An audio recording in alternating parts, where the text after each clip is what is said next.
Graça e paz, irmãos.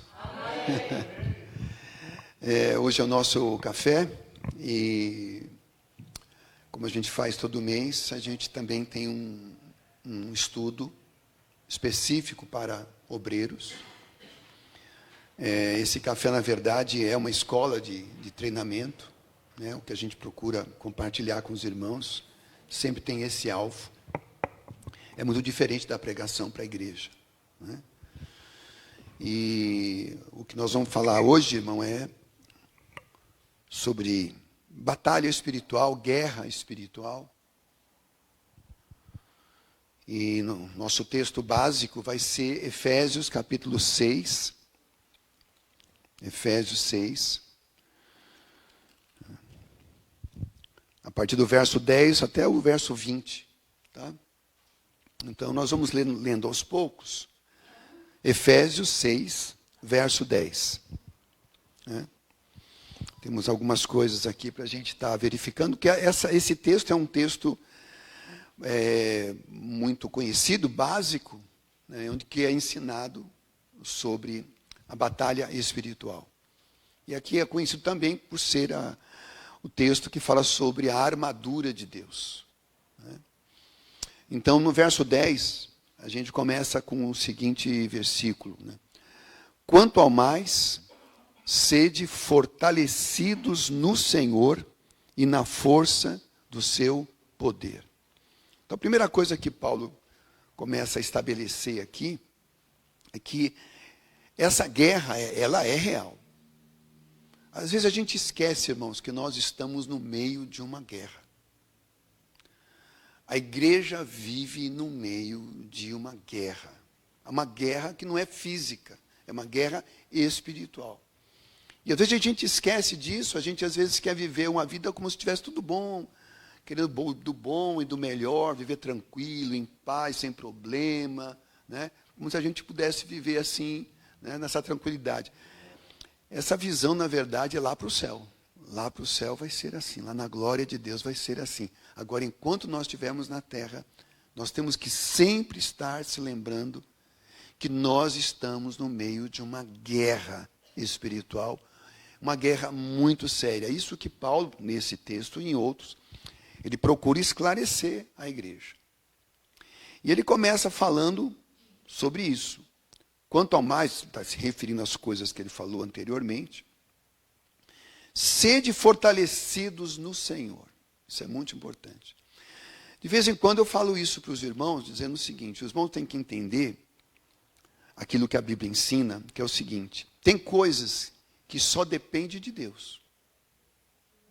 E tem coisas que dependem de mim e de você. A Bíblia ensina isso. Tem coisas que Paulo explica, ele ensina o que Deus já fez, o que Deus está fazendo e o que Deus ainda vai fazer. Mas tem coisas que ele fala bem claramente: vocês é que têm que fazer. Deus não vai fazer isso por vocês. É mais ou menos isso. Então, ele diz: sede fortalecidos no Senhor e na força do seu poder. Quem é que tem que se fortalecer? Nós. Para que o crente seja uma pessoa forte, ele tem os mecanismos que a Bíblia ensina, e nós vamos falar sobre isso hoje à noite. Hoje de manhã, né? Amanhã. Os mecanismos que a palavra nos ensina de como sermos cristãos fortes. O cristão tem todos os mecanismos, a Bíblia ensina muitas coisas para que você seja uma pessoa cheia do Espírito, por exemplo. Recentemente eu falei sobre isso quando eu disse uma palavra que Paulo também usa, que ele diz assim, que nós devemos não nos embriagar com vinho, lembram, né, desse texto? Lembrando que sempre eu procuro falar que beber não é pecado, irmãos. Se você aprendeu isso não é bíblico. Beber não é pecado. O que é pecado é embriaguez. São as pessoas que bebem para se embriagar. Porque se beber fosse pecado, Jesus era o maior pecador, porque ele até foi acusado disso. Ele foi acusado de ser beberrão, por quê? Porque ele bebia vinho com os pecadores. Entrava numa casa, o vinho era a bebida mais normal que tinha, né? Então, toda mesa, no almoço, no jantar, tinha o vinho, é básico. Aí na Europa até hoje é assim, né? Nas nações mais antigas. Então, a gente não faz apologia, você não tem que aprender a beber ou gostar de beber, não é isso. Mas você tem que saber que, biblicamente, beber não é pecado. Embriaguez é pecado. Então, é isso que Paulo diz. Não vos embriagueis com vinho onde há dissolução. Né? Dissolução é uma coisa forte, porque a pessoa que se embebeda, isso vai afetar a mente dela, vai falar e fazer coisas indevidas. Né? Sabe o que é uma pessoa embriagada? Né? Bom, ele fala, então não vos embriagueis com vinho, mas enchei-vos do quê? Do Espírito. Outra coisa, quem tem que se encher do Espírito? Nós. Entende? Você pode ser uma pessoa cheia do Espírito ou uma pessoa vazia do Espírito. Depende do que você faz. A Bíblia ensina tudo que está disponível para você ser uma pessoa cheia do Espírito Santo. Né? E é mais maravilhoso uma pessoa cheia do Espírito. Quando eu falo uma pessoa cheia do Espírito, não pense numa pessoa que está fazendo milagres, pessoa que está com poder, expulsando demônios, fazendo... Não. Essa ideia também está equivocada. O que é uma pessoa cheia do Espírito? No próprio livro aqui no Efésios, diz, em Gálatas também, que uma pessoa cheia do Espírito é uma pessoa cheia do fruto do Espírito. Qual é o fruto do Espírito? Uma pessoa cheia do Espírito vai manifestar o fruto do Espírito. Qual é o fruto do Espírito? Paz interior, alegria, amor, longanimidade, né? A lista aqui é feita na Bíblia. Longanimidade é uma paciência longa, né? Então, são essas virtudes é que demonstram uma pessoa que é cheia do Espírito. Você quer ver uma pessoa cheia do Espírito? É uma pessoa cheia de paz no coração. Uma pessoa cheia do Espírito é uma pessoa cheia de alegria. Uma pessoa cheia do Espírito é uma pessoa cheia de amor no coração. Né? É uma progressão, você vai se enchendo. E quanto mais você mais se enche do Espírito, mais você vai manifestar o fruto do Espírito. Não é? Agora, na igreja existe gente que está vazia do Espírito? Tá. Tem gente que não se preocupa com isso, não tem trabalhado nisso. Uma pessoa vazia do Espírito é exatamente o contrário. É uma pessoa complicada, é uma pessoa difícil, é uma pessoa carnal, né? É uma pessoa que não consegue perdoar, não perdoa, guarda mágoa, guarda ressentimento. Né? E isso é muito importante, porque...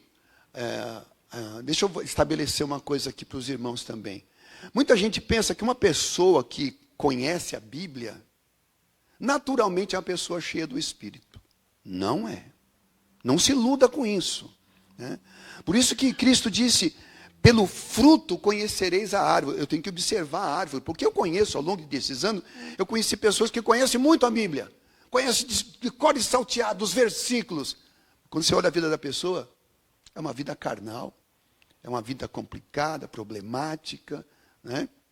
Uma pessoa que não ama, só ama os que o amam, não sabe perdoar, né? Como eu falei, guarda ressentimento e coisas do tipo, assim, né? Não é uma pessoa, no conhecimento, irmão, o conhecimento bíblico só é válido quando você aplica o que você aprendeu na sua vida. Eu dizia que eu conheço a Bíblia, que eu conheço de cor salteado, conheço textos, eu conheço um monte de gente que conhece, são teólogos, conhecem muito mais do que eu, claro, né? Estudaram muito, mas são carnais. Né? São pessoas carnais. Você vê para a vida da pessoa, o que ele fala, o que ele pensa, o que ele age no dia a dia, você vê. Né? Pelo fruto você conhece a árvore. Não adianta conhecer. Então, conhecer é bom, é muito bom, maravilhoso. É um ensino bíblico, você tem que aprender. Mas você só vai ser bênção quando você viver o que você aprende. Saber, conhecer, decora e salteado e não ter vida, né? E aí a igreja vai ver, né? A igreja vai olhar para um cristão assim, saber, olha, aquela pessoa é uma pessoa cheia do Espírito. Como é que eu sei disso? Porque você vê uma pessoa cheia de alegria, de paz, de amor, de perdão, né? É uma pessoa que está sempre realmente mostrando o que? Os frutos de Jesus Cristo, que é o fruto do Espírito Santo. Então aqui quando Paulo começa dizendo assim, ó, ele está dando para nós uma instrução, uma direção. Você tem que se fortalecer no Senhor. Então isso é o básico, né? Então, o que isso nos ensina? Que depende de nós para sermos uma pessoa cheia da presença de Deus, do poder de Deus. É o que eu faço. Como é que você vive a sua vida espiritual? Vida espiritual não é só dentro da igreja. A gente só vem de quarta e domingo aqui. E segunda, terça, quinta, sexta, sábado, né? Que a gente não está na igreja, está na rua, está andando na casa de parentes, com os amigos, né? Onde você for, é o que você faz com a sua vida, por exemplo.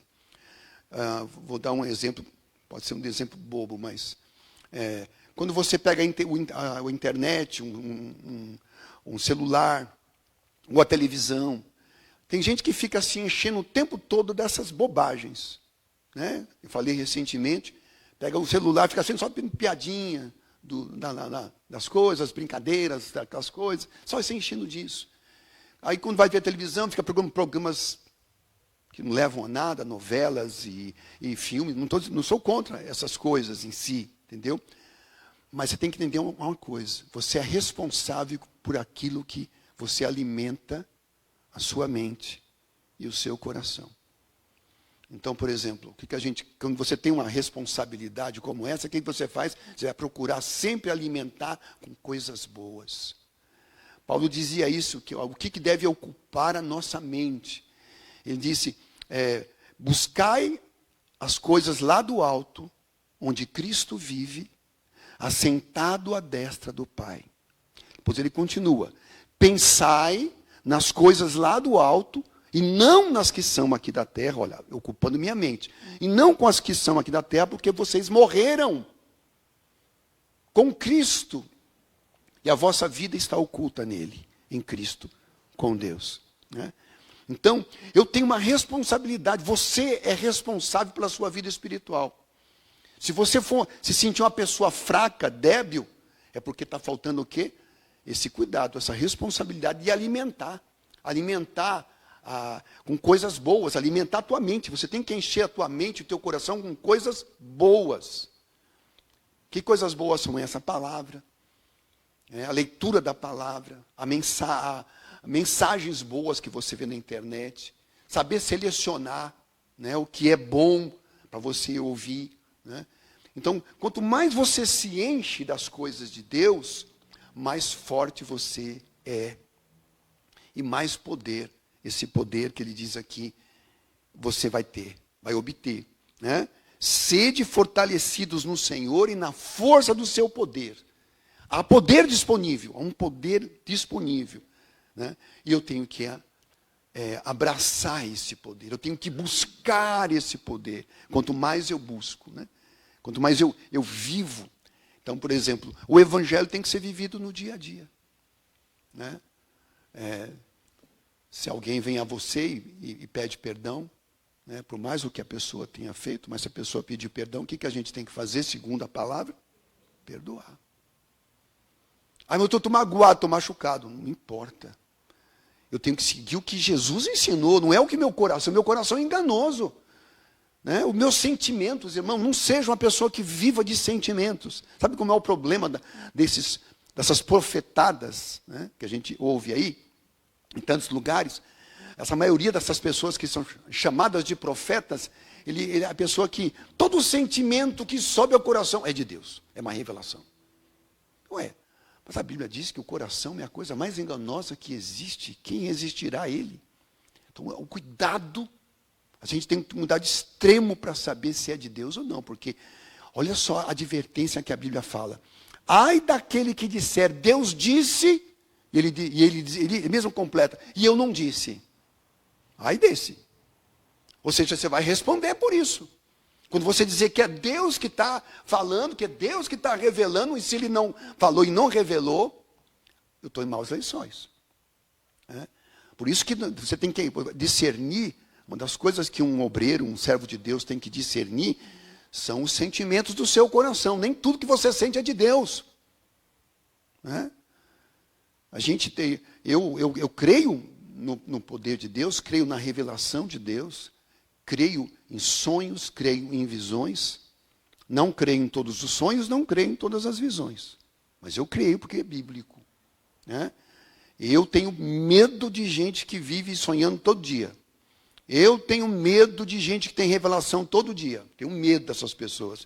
Porque, biblicamente, quando você vê, quando lá nos profetas do Antigo Testamento dizia, a mim veio a palavra do Senhor, era coisa rara. Às vezes ficava 10 anos sem Deus falar. Nada. De repente, num momento, vinha. Vê no Novo Testamento, quantos profetas falaram aqui? Vamos pegar um livro mais conhecido, Atos dos Apóstolos.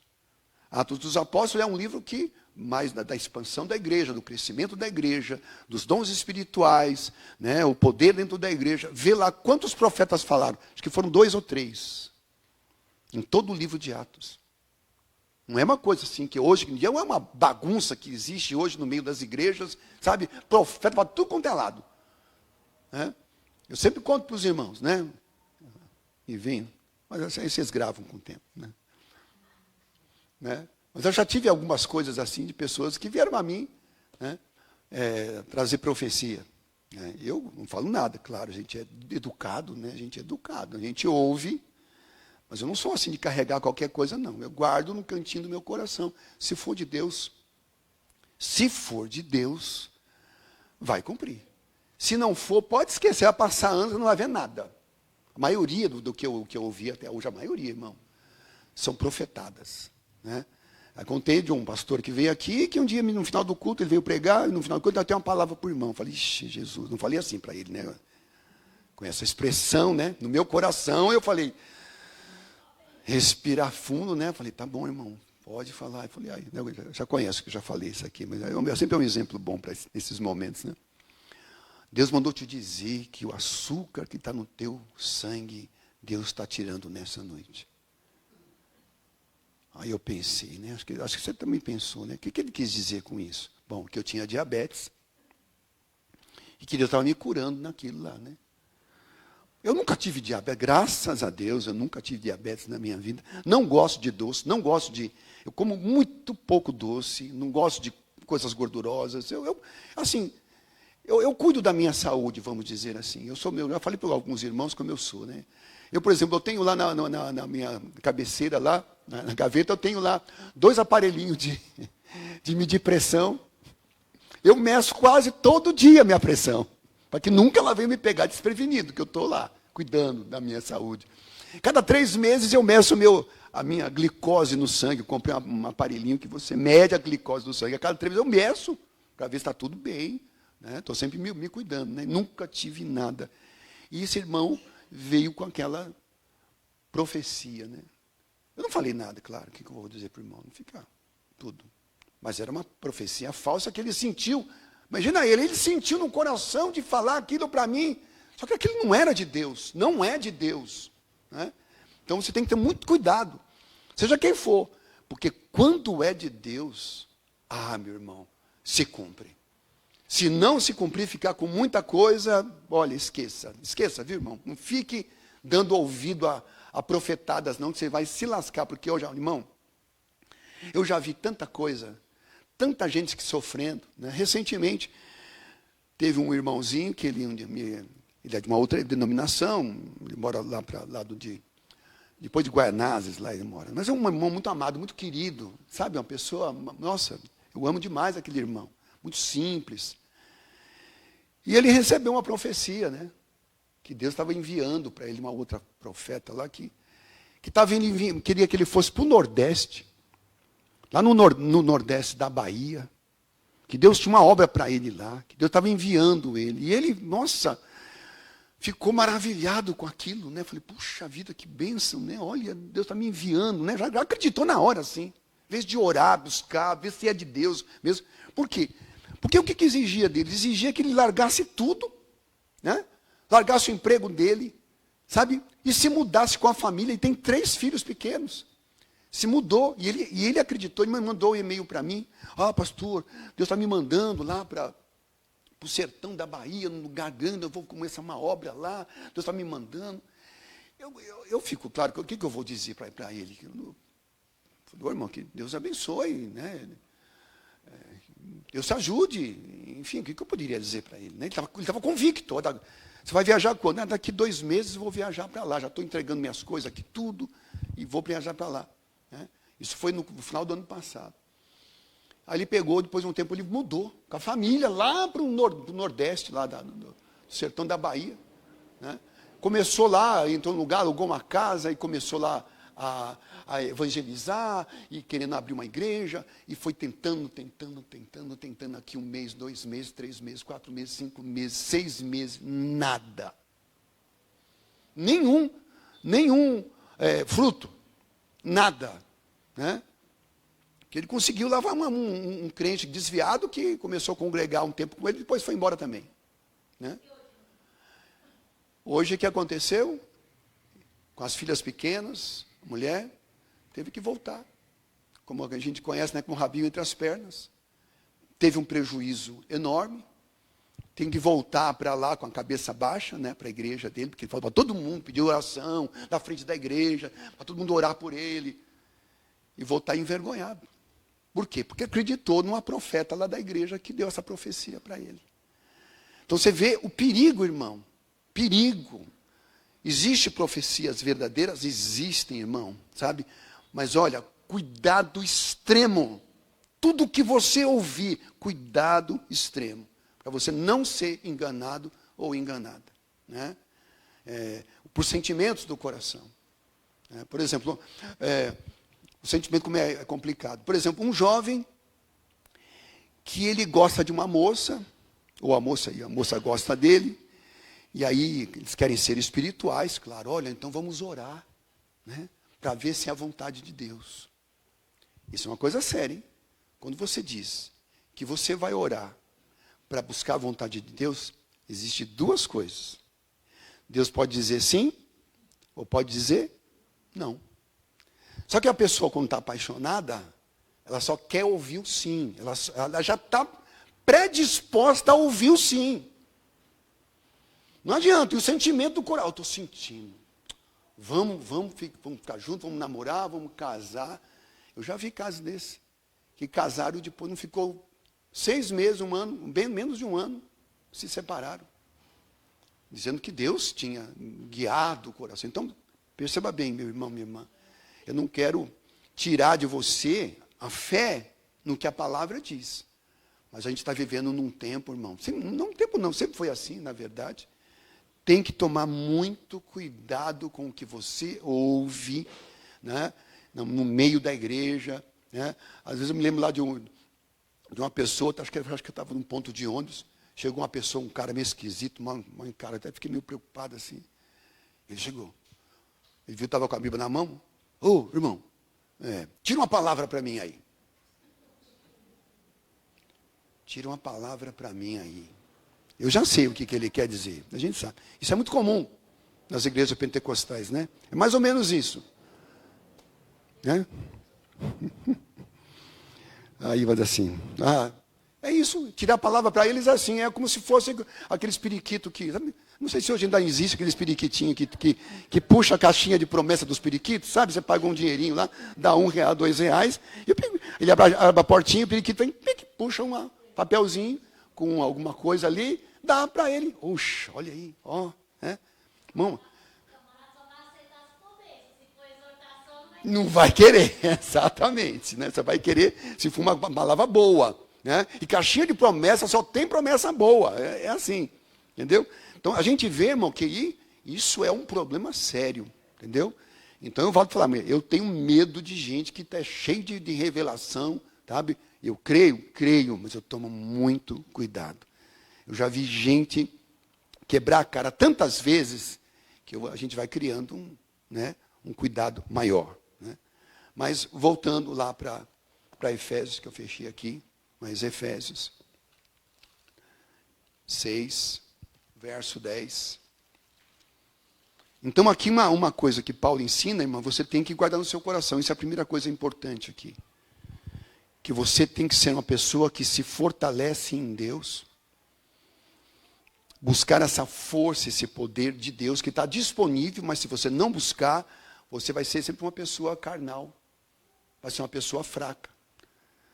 Vai dar mais problema, né? Um dia eu ouvi um pastor pregando, um pastor lá de uma grande igreja, que ele diz assim que, eu concordei com ele, ele disse assim, irmão, eu vou contar uma coisa para os irmãos, confessar uma coisa para o irmão. Irmão, os crentes dão mais trabalho do que o diabo. E eu falei, imagina uma igreja grande, sei lá, com 3.000 pessoas, imagina a quantidade de coisa, e é verdade. Às vezes os crentes são aqueles que dão mais problema, mais trabalho. Né? Eu estava falando com a irmã, agora recentemente, já falei também com outros irmãos, né? Por exemplo, a pessoa está ela está desempregada, aí depois uma porta abre, aí a pessoa arranja um emprego, só que no emprego, o gerente do emprego é macumbeiro, a outra colega é espírita. Eu lembro da irmã que veio falar comigo sobre isso. Ela falou exatamente isso. Pastor, eu vou pedir a conta no meu emprego. Mas você está desempregado e vai querer pedir a conta? Irmão, que lá tem macumbeiro, lá tem espírito, como é que eu vou ver no lugar? Mas, meu Deus, eu falei, mas mãe, esse é o lugar certo para você, para ter luz. Onde que a luz vai brilhar? No meio das trevas. Sabe o que a pessoa quer? Não, eu quero que Deus abra uma porta de um emprego que é cheio de crente. Cheio de crente, o gerente é pastor, o outro é missionário. Que mundo que essa pessoa está vivendo? Que mundo é esse? Né? Eu trabalhei muitos anos em banco. Eu era chefe de serviço, analista, né? Era analista de serviços lá.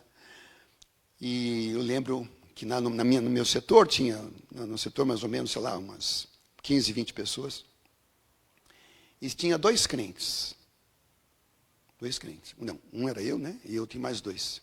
Sabe quais as pessoas que davam mais trabalho para mim? Não preciso nem dizer para vocês. Quem é que chegava atrasado?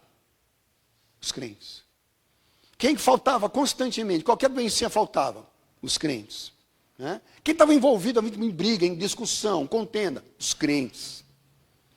E eles queriam que eu tratasse eles. Esse é irmão, porque um dia uma lá atrasou e não avisou, eu cortei o ponto dela. E quando ela chegou e viu que eu tinha cortado o ponto, irmão, como que você pode fazer? Nós somos irmãos em Cristo. Peraí, filha, você está misturando as coisas, minha filha.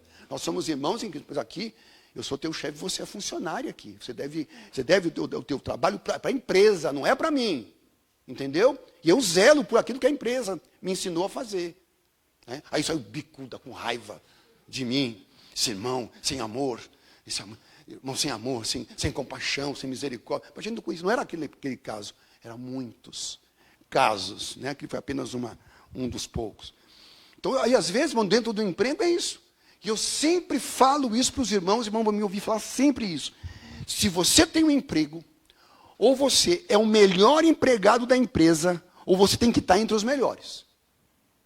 O melhor, irmão. Olha, sabe? São coisas que a gente aprende. Eu aprendi isso muito no começo da minha vida cristã. Não porque eu era pastor, não era nem pastor. Mas eu aprendi que eu tenho que honrar meu Deus aonde quer que eu esteja. Eu tenho que ser o melhor empregado. Né? Sempre eu consegui promoções. Por quê? Porque eu procurava ser o melhor ali dentro, ou estar entre os melhores. Sempre fui assim. Eu já contei isso para os irmãos, eu trabalhei quase 40 anos, entendeu? Irmão, eu conto no dedo o tempo que eu cheguei atrasado, ou que eu faltei, sabe? Conto no dedo.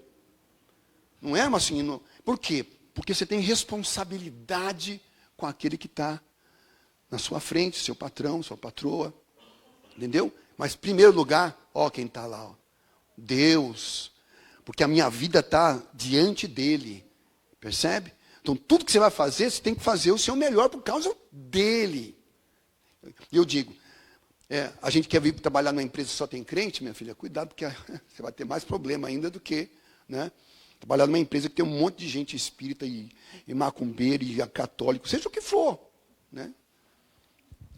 Mas que no nome de Jesus se entenda isso. Se tem alguém que tem que se fortalecer em Deus, é eu e você. Você pode ser uma pessoa cheia do Espírito ou uma pessoa mais ou menos vazia. Entendeu? O problema de você não ser cheia do Espírito é porque você vai ter uma queda para as coisas da carne. Naturalmente. né?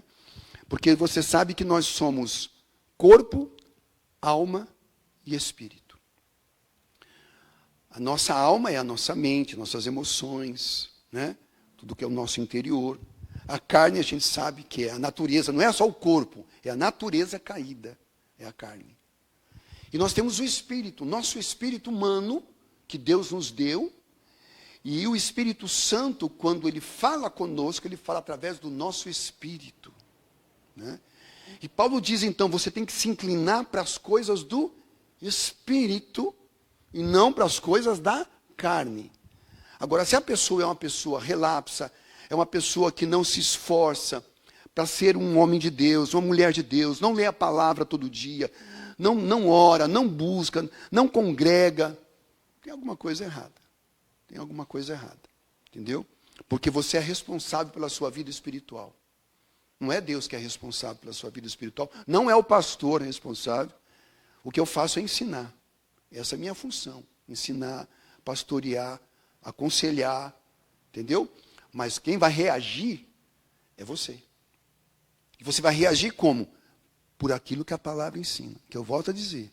Não adianta conhecer as Escrituras se você vive uma vida errada. Né? Se você não está vivendo à altura daquilo que você sabe, o que você aprende. Captaram? Está claro até aqui? Amém. Então, colocando isso em posição, Paulo agora entra no verso 11, quando lhe diz uma coisa importante. Olha, revesti-vos de toda a armadura de Deus. Para quê? Para poderdes ficar firmes. Contra o quê? As ciladas do diabo. Isso é forte, hein? Né? Então, ele vai falar agora sobre essa armadura de Deus. Essa armadura de Deus, o que ela significa? Ela é o que vai te dar o que ele falou no verso 10. Colocando essa armadura de Deus, ou se revestindo dessa armadura de Deus, você vai ser um crente forte. Vai ser uma mulher de Deus forte. E cheia do Espírito, e cheio do Espírito. Para poderes ficar firmes, olha aqui, a posição. O que um soldado tem que ter? Firmeza. Ele está indo para a guerra, ele está na guerra. Tem que ser firme. Ele usa aqui, essa armadura é a armadura do tempo dele, né? Hoje é tudo diferente. Mas tem que pensar na armadura que era feita lá. Qual era a noção que tinham de armadura? Do exército romano, que era um dos maiores exércitos que existia naquela época. Né? E ele fala aqui das partes que compunham a armadura daquele exército. Né? Que eles iam para a guerra, mas revestidos da cabeça aos pés. E ele diz assim, vocês têm que se revestir da armadura para que vocês possam ficar firmes contra as ciladas do diabo. Ciladas. Ou seja, nós lutamos contra inimigos espirituais. Nossos inimigos são invisíveis. E o pior, sabe que eles armam? Ciladas. Né? No grego, essa palavra cilada é esquema, estratagema. Né? Ciladas lembrar, acho que quem é mais antigo, ou já foi do interior, quando se caçava passarinho, né? Fazia um forquilhado assim, de madeira, aí punha lá a forquilha, punha um pauzinho embaixo, aí dentro punha lá uma comidinha para atrair os bichinhos, punha lá uma linha e ficava escondido. Aí o passarinho é bobinho, né? Tem muito crente que é bobinho, igual o passarinho, né? E o que você coloca? Você coloca o que o bichinho gosta. Você vai colocar lá o que o passarinho gosta. É isso que ele põe lá. Aí o bichinho ia pique, pique, pique, entrava lá embaixo do assalpão, você puxava, ele acabou. Estava preso. É mais ou menos isso que ele está falando aqui. O diabo vai sempre armar ciladas para você. E são ciladas sutis. Muitas vezes são ciladas com coisas que você gosta, né? Para te prender. O objetivo dele é prender. Então, Paulo está dizendo o seguinte: você pode ser uma pessoa que está tão firme que nenhuma cilada vai te pegar. Nunca. E ele fala aqui no verso 12 o seguinte: porque a nossa luta, você conhece bem esse texto, não é contra o quê? Sangue e carne. O que é sangue e carne? Pessoas, certo? Sangue e carne são homens, mulheres como eu e você. Sangue e carne quer dizer, a tua luta, tua guerra, não é contra o teu marido, não é contra o teu filho, não é contra o teu vizinho, não é contra o irmão, nem contra a irmã, nem contra o pastor, nem contra alguém do teu trabalho. Sabe? É o que está por trás disso. Tem alguém que quer te derrotar. Né? Mas o que ele ensina aqui, né? A tua luta não é contra carne e sangue, mas contra principados, potestades, irmão. Há uma hierarquia tão bem organizada no inferno. No inferno não, não sei nem porque eu estou usando essa expressão. O inferno não foi inaugurado ainda, viu? Já vi gente orando, diabo, volta para o inferno. O inferno não foi inaugurado ainda. Como é que tem que voltar para o inferno? Né? Só lá depois do juízo, o juízo final é que será inaugurado. Ninguém quer estar lá não, né? Nessa inauguração, né? Ninguém. Então, e sim contra principados, os principados, irmãos, são os anjos mais elevados que tem. São aqueles que cuidam, que controlam nações. Sabe? Depois, abaixo, vem as potestades, são os poderes, uma grande quantidade. Logo abaixo, vem os dominadores deste mundo tenebroso. Você vê que é toda uma realidade espiritual que está muito bem organizada. A nossa luta é contra as forças espirituais do mal. Aonde? Eu não vi isso aqui, regiões celestes ou celestiais. Né? Toda essa guerra é numa dimensão espiritual. Nós somos circundados por uma dimensão espiritual. Então você tem que entender, irmão, guarda isso no seu coração nessa manhã. Primeiro, que você está no meio de uma guerra. Não queira viver aqui como se estivesse numa praia, curtindo uma água de coco gelada, aquele sol maravilhoso na pele. Eu quero morrer aqui nesse lugar. Não. A vida não é assim. A vida espiritual não é essa que você gostaria de ter. Você tem que vigiar o tempo todo para não cair nas ciladas do diabo. Né? E ele está realmente contra quem? Ele não está lutando contra o mundo. É contra nós. É contra a igreja de Cristo. Ele quer arrastar o maior número possível de pessoas para longe de Deus. Então ele continua aqui, no verso 13. Portanto, tomai toda a armadura de Deus. Agora ele vai falar sobre essa armadura. O que é essa armadura? Para quê? Por que você tem, novamente ele fala, por que tem que tomar toda a armadura? Para que possais resistir no dia mau. Sempre vai ver os dias maus, né? Vocês lembram? Quantos dias maus já teve na sua vida? Quantos dias maus na sua família? Quantas coisas que te entristeceram profundamente? Quantas coisas que te magoaram demais?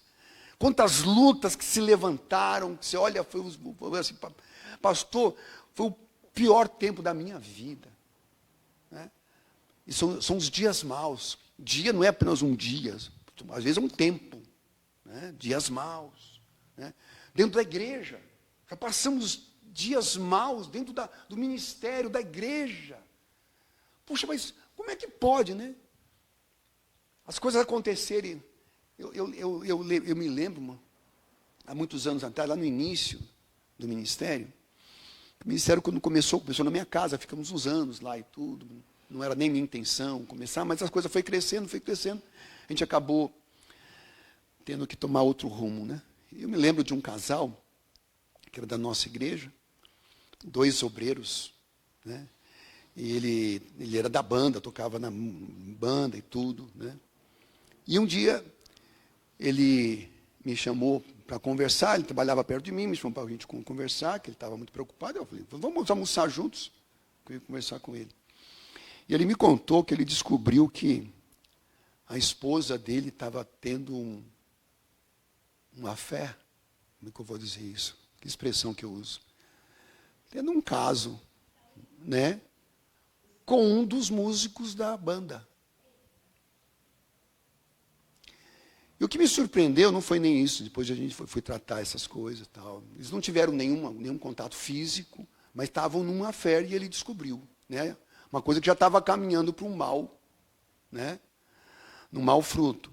Mas o que me surpreendeu foi quando ele disse assim, irmão, eu não entendo como é que isso pode acontecer dentro da igreja. Ele estava revoltado. A igreja não é o lugar de Deus, Deus não está lá, o povo não é um povo de Deus. Como é que isso pode acontecer? Sabe, querendo cobrar de mim, sabe? O que eu posso fazer? Eu vou impedir o irmão de pecar, eu vou impedir a pessoa de adulterar, eu vou impedir você de roubar o banco? Eu não posso. A responsabilidade é sua, não é minha. Eu só posso ensinar, ou dar o exemplo, né? Mas eu não podia, eu falei, irmão, sinto muito, mas isso, eu não tenho como te responder isso, porque a igreja é um lugar público, irmão. O povo, todo mundo aprende a mesma coisa. Se não coloca em prática, a culpa não é nossa, não é de Deus, a culpa é da pessoa, das pessoas. Mas isso me marcou, porque a pessoa tem a ideia que dentro da igreja não tem problema. Que dentro da igreja nunca vai ter essas coisas. Meu filho, não se iluda, né? A gente está, de vez em quando eu entro no YouTube, gosto de assistir algumas mensagens, tem algumas coisas que eu gosto muito. Estou assistindo agora uma série de mensagens sobre o livro de Daniel. São 36 vídeos, só sobre Daniel, maravilhoso, né? Então, cada dia eu assisto um. Então, coisas boas, coisas de gente boa, entendeu? Que eu quero aprender mais. Eu estou sempre aprendendo. O dia que você disser assim, eu sei tudo, você já morreu, pode enterrar. Viu? O dia que você disser assim, não, eu sou da igreja, eu sou o que mais entende ali, o que compreende mais, já está morto. Está morto, entendeu? Não existe isso. Que a pessoa que acha que sabe tudo, já parou de aprender, não vai aprender mais nada. Então, bom, a gente aprende sempre. Eu amo aprender sempre. Estou sempre procurando encher a minha mente e o meu coração com coisa boa.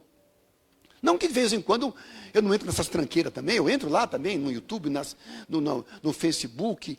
Lá vem um monte de coisa, piadinhas, brincadeirinhas. Ai, que legal. Olha o Lilian, o gatinho. Vem cá, Liliane, que bonitinho. Tudo bem, a gente vive vendo gatinho, cachorrinho, que a gente gosta. Né? As piadinhas, as brincadeiras. É bom, pode relaxar. Mas o tempo todo, eu estou enchendo minha mente e o meu coração com coisa boa. Quando eu falo coisa boa, é coisa boa, irmão, porque tem muita coisa ruim. Né? Tem muita coisa ruim aí. Entendeu? Então, entenda isso, irmão, que a gente, como servo de Deus, como filho de Deus, a gente é responsável por aquilo que como a gente se alimenta, como você alimenta tua mente e teu coração. Você tem que alimentar com sempre coisa boa. Então, eu estou sempre procurando. E esses últimos meses, o que eu vi, assim, é revoltante. Eu fico indignado, claro que eu fico. Eu fico triste. A quantidade de escândalos nas igrejas, de pastores, sabe, tendo casos, sabe, pecados, adultérios, e outros pastores protegendo, porque o cara é um bom pregador, que traz membros para a igreja, cobre, protege, sabe? Esconde o pecado, e igrejas apoiam, sabe? Eu tenho visto uma quantidade enorme de coisas assim acontecendo dentro da onde? Da igreja. Porque eu acho assim, o cara pecou, esse cara tem que ser tirado já do ministério, já. Acabou, não tem nem desculpa, já na hora é tirado do ministério. Depois que se for restaurado daqui 1 ano, 2 anos, não sei. Nem sei se deve voltar, nem sei. Entendeu? Mas qual é o testemunho que você vai dar para o povo? Não é? Não tem. Então eu fico triste quando eu vi. Nossa, já vi. Olha, nesses últimos meses, parece que um puxa o outro, né? Tem como é que chama? Fuxico Gospel. Cara, mas aquilo é demais. Fuxico Gospel. Eles só pegam os maiores fuxicos, as maiores fofocas da igreja, né? As coisas que estão acontecendo assim. Às vezes eu passo lá e falo, meu Deus, o que eu estou fazendo aqui? O que eu estou fazendo aqui, vendo essas coisas absurdas? E você vê lá, é 1 milhão de views, todo mundo assistindo, os crentes assistindo. Falei, meu Deus, que tempo é esse que nós estamos vivendo, gente? Né? Difícil. Então, essas coisas, irmão, é fato. Porque eu creio que o maior patrimônio que nós temos é o nosso testemunho de vida. Sabe qual é o seu maior patrimônio? É o seu testemunho de vida. O seu testemunho na igreja, o seu testemunho em casa, o seu testemunho com a família, o seu testemunho no seu trabalho. Né? O maior patrimônio que você tem é o seu testemunho de vida. Não que você não vai ter, às vezes, pode levantar calúnias, né? Como Paulo levantaram calúnias contra Paulo. Nem todo mundo da igreja gostava de Paulo. Nem todo mundo de Israel gostava de Jesus. Não é? Então, agora, se é uma coisa que foge, por exemplo, lá no meu trabalho tinha pessoas que não gostavam de mim. E mostravam isso. Sabe por quê? Porque eu era crente. Só porque eu tinha fé em Jesus. Só porque eu falava da minha fé para as pessoas. Né? A pessoa pegou ódio de mim por causa disso. Mas aí o que eu posso fazer? O que eu posso fazer? Eu não posso fazer nada por ele. Não é por ela, seja quem for. Mas o teu testemunho é o teu maior patrimônio. É como você vive a sua vida. Se você é aquela pessoa que coloca em prática, né, aquilo que você aprendeu nas escrituras, você coloca em prática isso? Né? Porque senão o meu conhecimento, por que eu vou ficar aqui ensinando? Se eu tenho uma vida errada lá fora. Né? Eu, meu irmão, se acontecesse isso comigo, eu seria o primeiro a me sentar, ficar quietinho, calar minha boca. Não colocava lá o Wagner para ser o pastor sênior da igreja, eu ficava quietinho lá, no meu canto, porque eu não tenho nada para falar. Estou dentro da palavra, o que é isso? Acho que eu vou, não é? Então, amados, é tanta coisa que a gente vai compartilhando com os irmãos. Uma vez também aconteceu com uma irmã da igreja, que era também obreira em tudo, e se engraçou com um outro cara, tudo bem. Se engraçou, bom, o que a gente pensa? Bom, se ela está engraçando, vai, era de uma outra igreja, o rapaz. Se ela está querendo engraçar com ele, bom, espero que a coisa evolua, que fiquem namoro, noivo e casem, certo? Quando eu fiquei sabendo, já estavam tendo intimidade já. 2 crentes, antigos, não é gente nova não, gente antiga na igreja. Lá. E eu então chamei essa irmã para conversar, que ela era da nossa igreja, não era fora. Aí eu expliquei, irmã, está errado isso. Sabe o que ela me respondeu? Pastor, Deus sabe que eu preciso disso. Deus sabe que você precisa disso? Sim, Deus sabe que eu preciso de homem, eu preciso ter alguém. Mas não dá para você esperar, né? Não dava, não deu. Né? Falei, então tá. Cortei ela, deixei ela num banco um tempo, aí saiu da igreja. E aí você coloca a pessoa em disciplina. Sabe o que as pessoas fazem hoje? No tempo de Paulo, quem ficava em disciplina ficava mesmo. A igreja cortava. Hoje não. Você põe em disciplina aqui, a pessoa sai daqui e vai para outra igreja, que ninguém conhece. Ninguém sabe. Não acontece isso? Acontece. Isso é um absurdo. Né? Então, agora está assim, irmãos. Né? Se o pastor contrariar a pessoa, vou sair da igreja. É assim. Você não pode nem contrariar os crentes, porque agora está assim, desse jeito. Né? Você vai imaginar o Célio ser assim. Pastor, você é o Célio, vou usar o Célio agora. Pastor, a gente brinca muito com ele, né? Pastor, estou pensando em comprar uma peruca para colocar. Eu cansei de ficar careca, né? E agora tem umas próteses. Já viu umas próteses que tem na internet? Que os carecas usam? Cara, parece uma cabeleira linda assim. Tem até aquele pastor que é engraçado. Como é que é? O Cláudio Duarte é careca, você sabe? O Cláudio Duarte é careca, ele usa umas próteses, cada hora com uma cabeleira linda. Falei, puxa, até eu, hein? Estou pensando, né? O Wagner também podia ser. Estou usando aqui estou usando aqui o Sério como exemplo, né?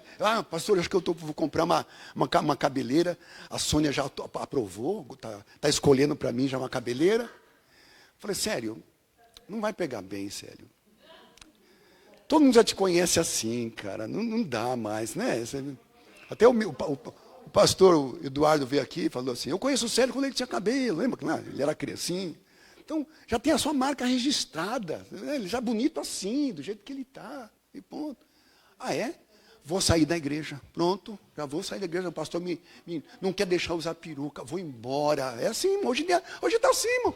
Sabe quem é que faz isso? Esse povo fraco, que não está cheio de Deus, que não está cheio do Espírito de Deus, que não aceita correção, não aceita repreensão, sabe? Não aceita disciplina. Sabe por quê? Porque você pode mudar de igreja. Né? Não me contentou, o pastor não fez o que eu queria, pronto, acabou. Então, amados irmãos, guarda outra coisa no seu coração, que o seu testemunho de vida é o seu maior patrimônio dentro da igreja. Porque Deus só pode usar, irmão, quem tem realmente uma vida, sabe, ilibada. Sabe, você constrói uma história, sabe? Constrói uma história ao longo do tempo. Está vendo aquela irmã? Aquela irmã é uma mulher de Deus. Está vendo aquele irmão ali? Ó? Eu conheço a vida dele, não é de hoje. É uma pessoa de Deus. Uma pessoa que ama, que perdoa, cheia de paz no coração. Sabe? Então, a pessoa tem o perfume de Cristo, que aonde ela vai, a fragrância fica atrás. Amém, irmã?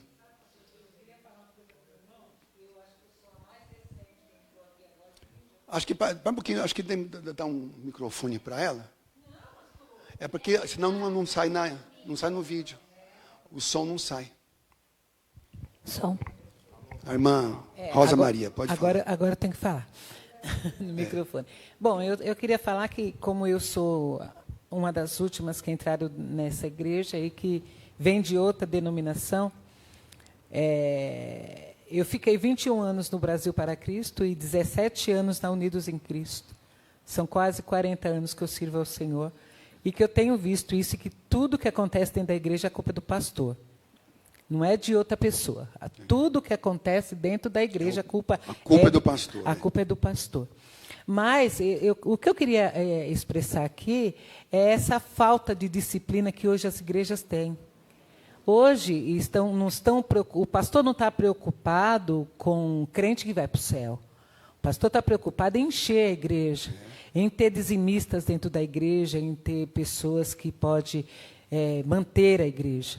Então, essas pessoas hoje, as igrejas hoje não estão preocupadas com a qualidade do crente, que é o apóstolo Paulo, que ele falava assim que tem tais que acontecem certas coisas que você não deve nem andar junto, nem compartilhar, nem andar junto. Mas hoje não é viável para as igrejas, não é viável para a igreja isso. É viável passar a mão na cabeça, é viável ter bastante membros, ter templos próprios. Tolerar o pecado. Tolerar, e isso daí é o que tem acontecido hoje. Eu estou falando por experiência dentro desses 40 anos que eu tento servir a esse Deus maravilhoso, né? E que eu tenho visto isso. Não, deixa lá, não tem problema, é Deus que vai consertar. Sendo que o anjo da igreja, sendo que o pastor da igreja, sendo que aquele que está responsável pelo rebanho, ele é o primeiro a passar a mão na cabeça dessas pessoas, né? Não é que as pessoas devem catar uma pessoa que errou, que pecou ou que falhou e lançar fora. Não, isso não é expressão de amor da igreja. A igreja tem que acolher com amor. Que se Jesus fosse nos afastar por causa dos nossos pecados, não tinha nenhum aqui. Todos nós somos pecadores diante de Deus. Mas o Senhor falou assim, afasta-se do pecado. Então, nós temos que ter correção dentro da igreja. É o que está faltando hoje. A correção dentro da igreja. Exato, verdade. Deixa eu dizer uma coisa também que eu acho importante, né? Uma coisa que a gente ouve muito na igreja, e erram por isso, que diz assim, a gente não pode julgar. Já ouviram isso? Eu passei lá e eu vi o pastor fumando um cigarro. Mas não posso julgar. Quem sou eu para julgar? Eu vi lá uma irmã que é casada da igreja com outro lá no shopping, tomando um suco lá, os dois juntinhos lá. Mas eu não posso julgar. Isso aí é uma das grandes mentiras do diabo, né? O diabo ele é falso nisso. Irmão, quando Jesus ensina sobre julgar, é você julgar e condenar uma pessoa que está realmente, sabe, totalmente fora da vontade de Deus, da palavra de Deus em si, sabe? A gente olha, às vezes a gente não tem... como é que eu vou saber o que está no coração do Célio? Né? A pessoa diz assim, eu estava ali, o Célio me olhou meio torto. O Célio me olhou meio torto? Por quê?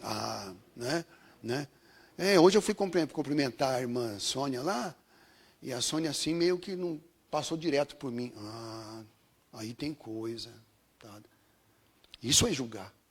Isso é julgar. Quando você julga uma pessoa pelos olhos, você julga uma pessoa por alguma coisa que aconteceu, como o próprio Jesus disse que ele conhecia o coração dos homens porque ele é Deus. Mas eu não conheço. Não é? Então a gente tem que tomar muito cuidado com essa questão eu não posso julgar. Pelo contrário, a Bíblia é muito clara quando diz, vocês que são espirituais, vocês devem julgar todas as coisas. Tem que julgar profecia, tem que julgar, irmão, qualquer revelação, tem que julgar sonho, tem que julgar, irmão. Os espirituais julgam. Como é que a igreja vai ficar sem referência? A igreja precisa de referências, as referências são essas. É quando você realmente julga, né? Como eu falei desse irmão, falei, puxa, podia ser um cara mais simples, não posso julgar. Vai ver que eu estava com diabetes e não estava sabendo. Oh, meu Deus, me perdoa, Senhor, obrigado por me libertar. Eu poderia ter uma outra reação. Mas espera aí. Deus te deu sabedoria para você utilizar a sabedoria. Entendeu? Me lembro vou contar um caso esdrúxulo para os irmãos. Caso mais sério. Um certo pastor de uma certa igreja, ele trabalhava numa empresa,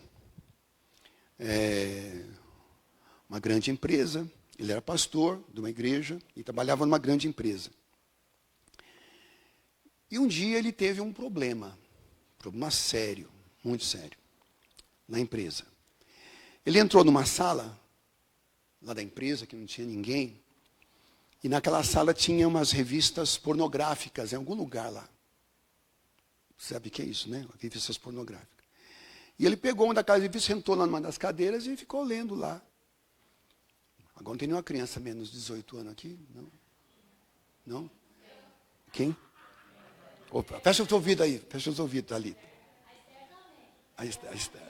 Tem menos de 16, acho que até 18 já dá. 16, 18. Né? E ele começou a se masturbar. Presta atenção, estou sendo bem sincero com os irmãos. Um pastor, dentro de uma empresa, casado.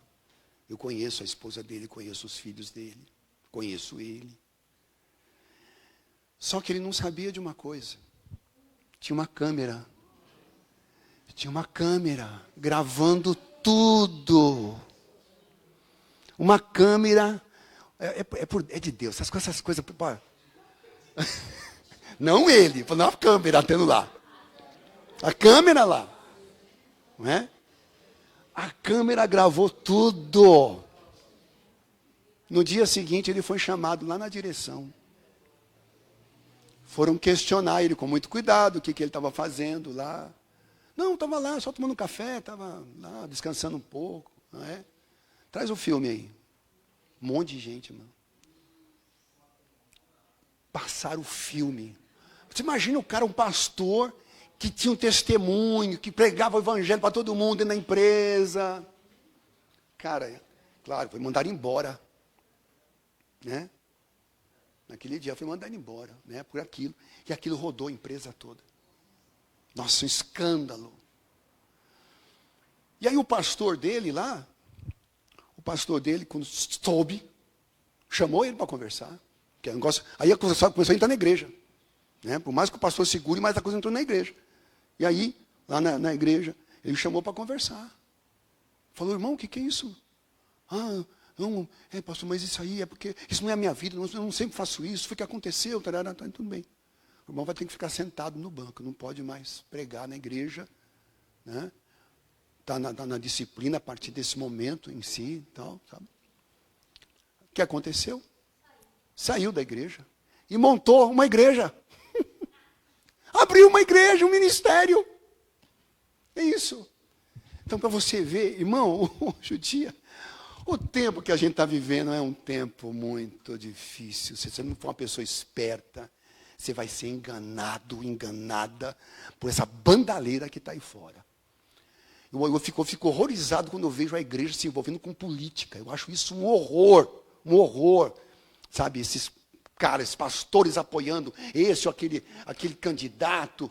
Quando a Bíblia é tão claro, quando Cristo separou o Estado da igreja, ele separou, ele disse, dai a César o que é de César, política, e a Deus o que é de Deus. Separou, acabou. Não tem mistura. Não tem candidato de Deus. Irmão, todos esses candidatos, a maioria, até esses que se dizem pastores aí, porque a maioria desse pessoal aí, você sabe, a corrupção corre solta lá. São ímpios, irmão, tudo é ímpio, irmão. Tudo é ímpio. Você tem que ter cabeça, entendimento da impiedade que existe aí, entendeu?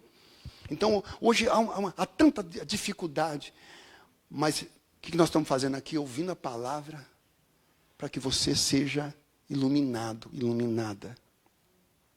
E não se deixe enganar. Porque vou te contar uma coisa, irmão, nesses anos que eu tenho ouvido, a igreja é muito manipulada. Tem gente que eu estou assim, que eu não consigo nem ouvir, sinceramente. Tem uns pastores que eu até admirava antigamente, né? Não vou nem falar o nome dele, Silas Malafaia, mas, olha, tem gente que eu não suporto mais ouvir, cara. Eu não consigo mais ouvir. Tem um monte desses pastores aí que estão... Porque, irmão, é o seguinte, se um pastor largou o pastorado para ser político, meu filho, ou ele está fora da vontade de Deus, ou ele nunca foi pastor.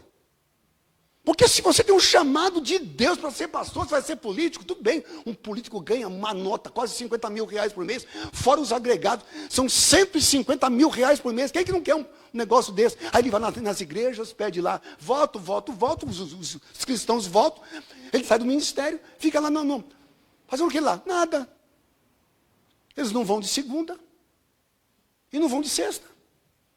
Só trabalho de terça, quarta, quinta, só. É isso. E ganha um mundo de dinheiro. Só de auxílio de terno, acho que é 50 mil reais. Só de, nem sei quanto que é. Né? Mas assim, meu filho, eu estou lá no ministério, na igreja, não ganho nada. Povo chato, povo que me dá tanto trabalho, tanto problema. Né? É tanta coisa. É melhor ser político. Você não faz nada e ganha muito. É isso. Né? Então, amados, você tem que viver um tempo de sabedoria e entendimento espiritual. Ter luz da parte de Deus. Sabe? Para que você não seja enganado. Continuando, o tempo já está estourando. No versículo 13 que nós lemos, que no dia mau, depois de você ter vencido tudo, olha só, você é chamado para o quê? Para vencer tudo. Irmão, tudo e permanecer de que maneira? Acho que não está aqui, né? Não. Quem está com a Bíblia na mão aí? Fica perto de um crente que deve ter a Bíblia. Dá uma olhada aí, o que está dizendo aí. Né? Inabalável. Olha que palavra forte, hein? O que é um crente inabalável? Que não se abala com qualquer coisa. Não é? Não se abala com qualquer coisa. Ele fica inabalável. Depois de ter vencido tudo, ele permanece inabalável. Por isso, estai, pois, firmes, cingindo-vos com a verdade. Ele começa assim, vamos só terminar com isso aqui. Quais são as armaduras, né, que ele ensina? Primeiro, ele pede para cingir com a verdade. Vamos colocar aqui. Cingir com a verdade. O que é essa verdade? Não é só não contar mentira. Né?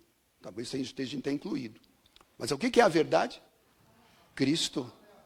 A palavra é a verdade. Cristo, eu sou o caminho, a verdade. Então, o que nós temos que nos cingir? Nos revestir de Cristo e da palavra. Isso. Ele continua.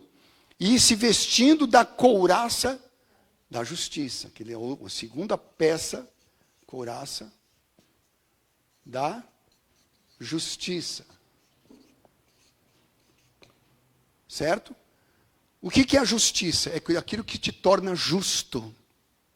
Justiça também pode ser você ter uma vida justa, né? Você nunca defraudar ninguém, né? Então você tem que andar na justiça. Isso é uma coisa mais comum, tem a ver com a ética, né? De repente você vai no mercado, a menina se engana, te dá dinheiro a mais ou a menos, né?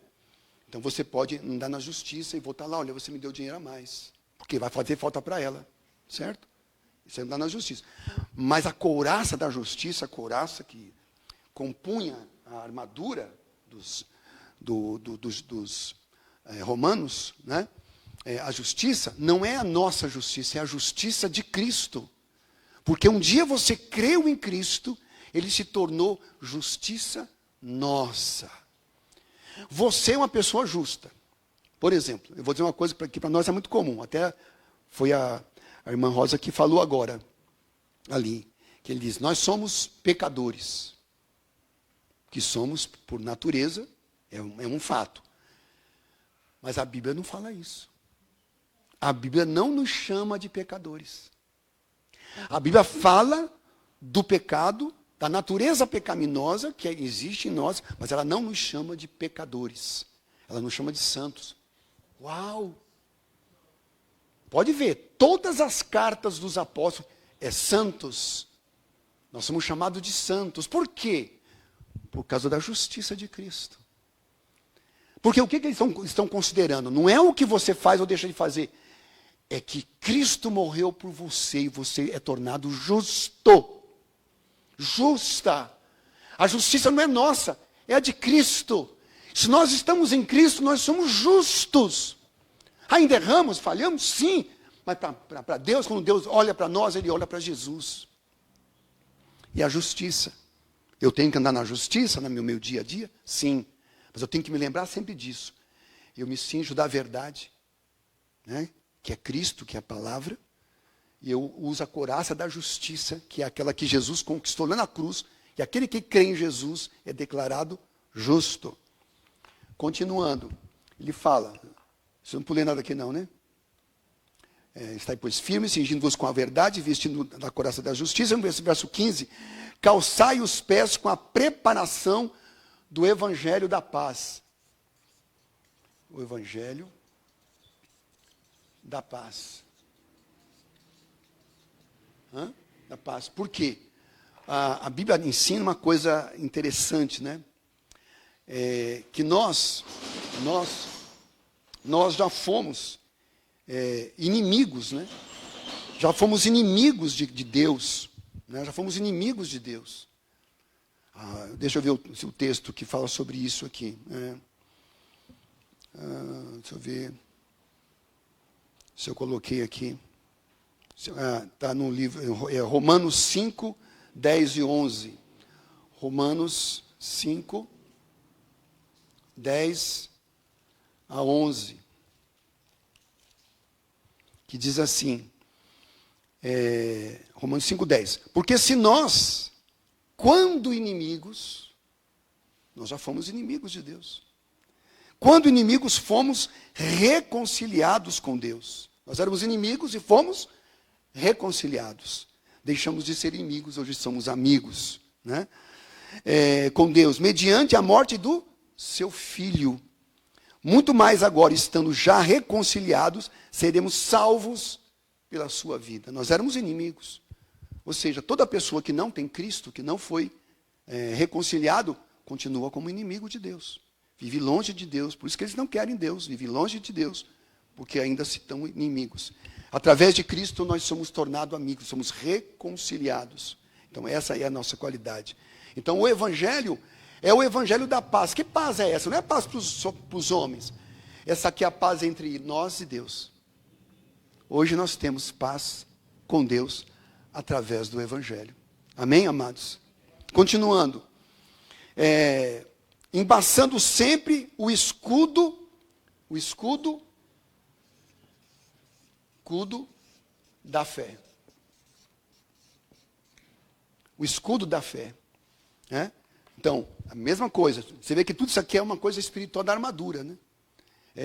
Não é só fé para conseguir coisas.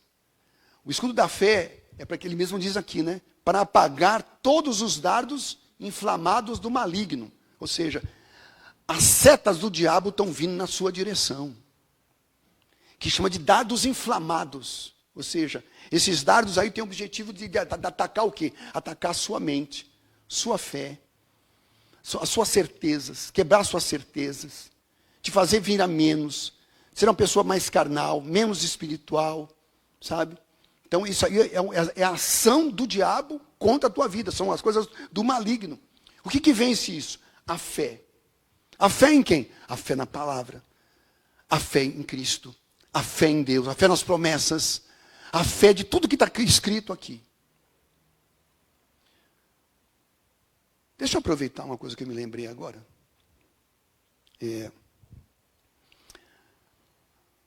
Eu tenho notado, assim, de uns tempos para cá, que algumas pessoas estão terminando as suas orações, orando assim: te pedimos isso, em nome do Pai, do Filho e do Espírito Santo. Irmãos, essa expressão da Trindade não pode ser usada aí. A Trindade só é usada na hora do batismo. Se você olhar biblicamente, você vai ver que só se pode usar aquilo quando vai se fazer o batismo. O batismo é ensinado por Jesus, pelos apóstolos, o seguinte: eu te batizo em nome do Pai, em nome do Filho, em nome do Espírito Santo. Né? Quanto à oração, o que a Bíblia ensina? Que eu tenho que orar ao Pai em nome de Jesus. E é só. Né? Então, o que eu ia falar para os irmãos, tinha me esquecido, agora me veio à cabeça. Então, a gente tem que seguir o plano bíblico. Né? A gente, às vezes, ouve algumas coisas, a gente acaba até... Né? Então, mesmo na oração, a gente tem que evitar dizer: ao Senhor, nós somos pecadores. Não precisamos falar isso. Né? Porque nós somos pessoas hoje, né, que já fomos restaurados. Né? A nossa vida hoje é uma vida santa. Uma vida que está diante de Deus, do Pai, do Filho e do Espírito Santo. Nós estamos diante da Trindade em si. Né?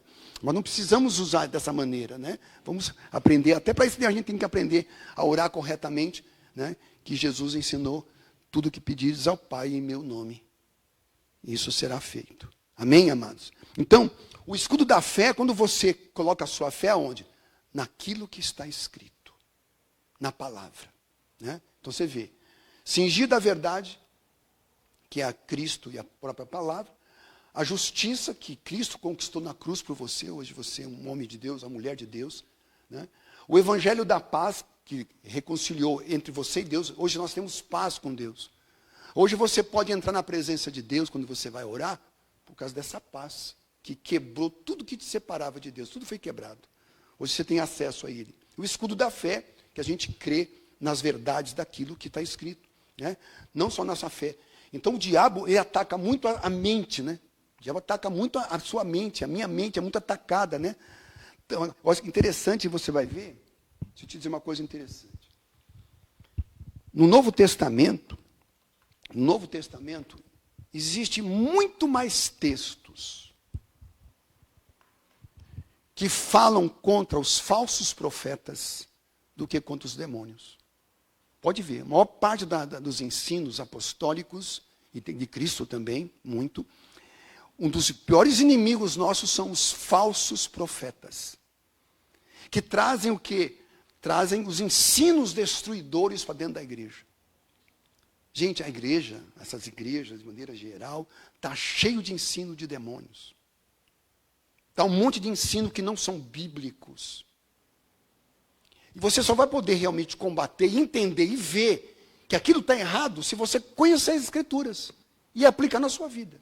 Só assim que você vai saber. Né?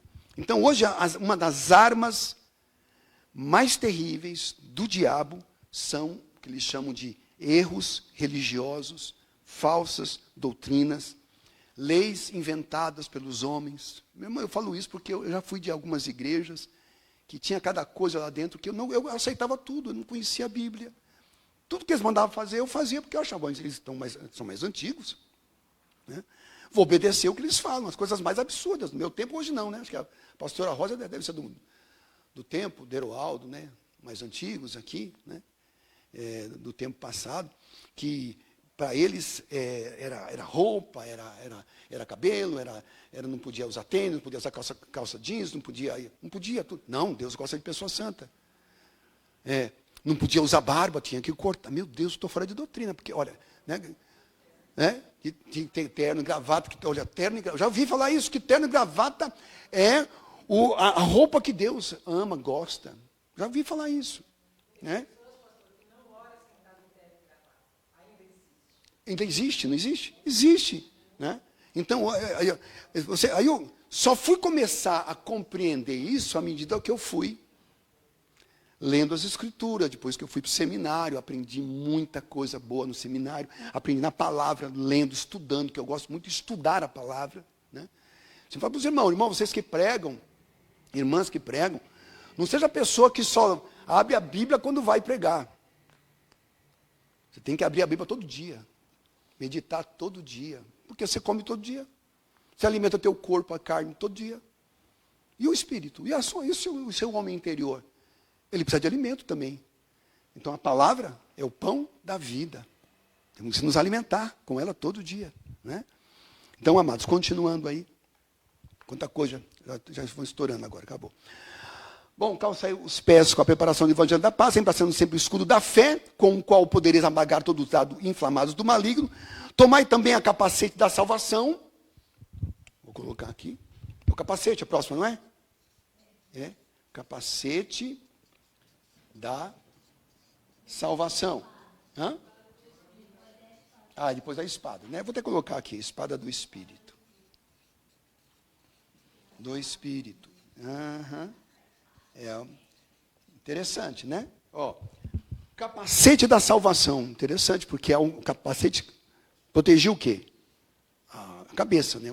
A mente, o cérebro, enfim.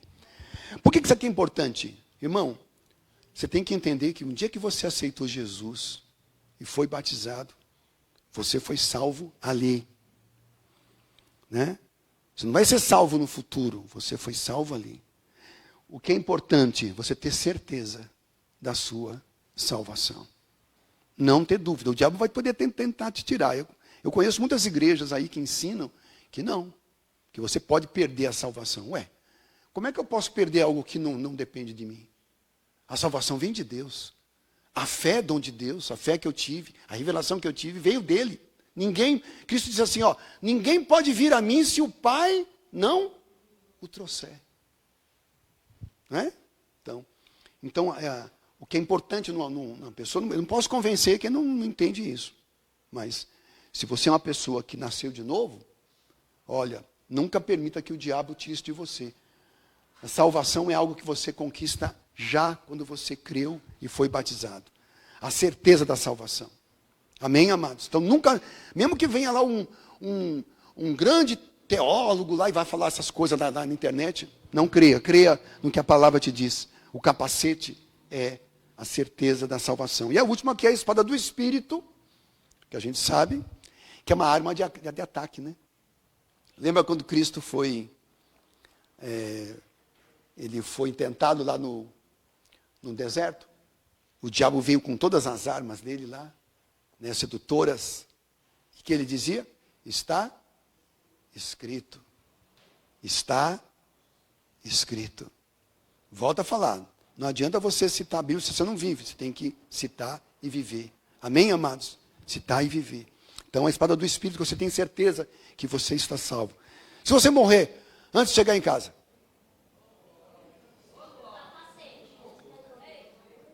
Glória! Quem tem certeza da salvação aqui? Glória a Deus, aleluia. É isso, irmão. Glória a Deus, para você ter certeza. É isso, irmão, porque como é que eu sei? Se alguém me diz assim, como é que você sabe que você está salvo? Quem que te garante que você está salvo? A palavra diz que eu estou salvo. Porque o Senhor disse que aquele que crê em Jesus, eu creio, e for batizado e eu fui, será salvo. E eu fui salvo. Ponto final. Ponto final. Né? Terminando então, que é a palavra de Deus, que a gente utiliza sempre. E terminando, verso 18, que é o mais potente aqui, hein?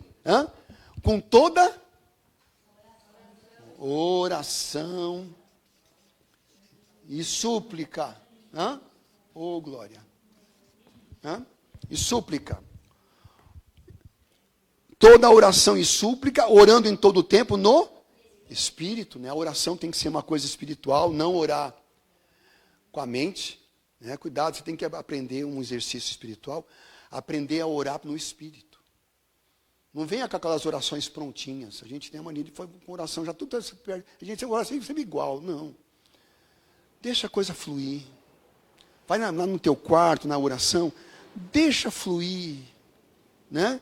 Eu tenho minha lista de oração, mas tem dias que eu vou orar que eu nem toco. Tem dia que eu vou para uma outra direção. Porque você tem que deixar o Espírito te dirigir na oração, sem pressa, sabe? Eu gosto disso, de ter tempo para que eu possa esquecer do tempo. E orar, é isso. Orando em todo o tempo no Espírito. Tem gente que ainda ora todo dia igual. A oração dele já virou uma reza. É tudo igual. A minha bênção, como aquele menino lá que orou pela comida, que ele estava com muita fome. Depois do culto, aí tu não ia comer. Aí sempre tinha um que orava. Né? Tem gente que gosta de orar, né? Começa a orar, sabe começar, mas não sabe terminar. Conhece gente? Sei, né? E ele estava com a fome danada. Aí falou assim, fulano, você vai orar. Vocês lembram dessa história, né? Você vai orar. Ele disse, tá bom, eu oro. Senhor, obrigado por essa refeição, em nome de Jesus, amém. Ponto. É isso. Todo mundo, vamos comer, tará, né, Sandra? Né? A Sandra já ia tocar a trombeta, Sandra. Ela tocou hoje de manhã. Né? Mas assim, eu quero dizer o seguinte, não pode ter uma oração sempre igualzinha, porque se está sendo dirigido pelo Espírito, deixa fluir. Você tem que ter comunhão com Deus, entender o vento do Espírito. Às vezes o vento te leva para um lado, às vezes te leva para outro lado. Entendeu? Deixa fluir. Né? De repente você está com... Aí eu vou orar por tal coisa, às vezes vem outra coisa. Né? Deixa fluir. Orando em todo o tempo no Espírito, sob a direção do Espírito Santo. Né? Glória a Deus. Então é isso, irmão. E ele termina dizendo assim, orai, orando em todo o tempo, no Espírito, e por isso vigiando com toda perseverança e súplica por todos os santos, né? A gente ora uns pelos outros, pela qual eu sou embaixador em cadeias, terminando o verso 20, para que em Cristo eu seja ousado para falar como se cumpre fazê-lo. Ou seja, ele está dizendo, ora também por mim. Ó Paulo, ora por mim também, para que eu possa pregar com ousadia a palavra de Deus. Que o Senhor te dê ousadia para você pregar no seu trabalho.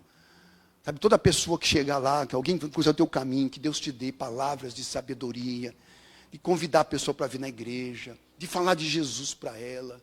A gente perde muitas oportunidades, muitas vezes, né? Que Deus te dê essa luz, essa compreensão em nome de Jesus. Amém, amados? É um texto um pouco longo, o dia já estourou o nosso horário, né? Mas vamos ficar de pé, vamos terminar nesse momento. Hoje à noite nós temos a ceia do Senhor, né? Não percam, sejam firmes. Né? Como eu sempre digo para os irmãos, duas coisas que o obreiro tem que ter, participar do café de obreiros e da Santa Ceia. Né?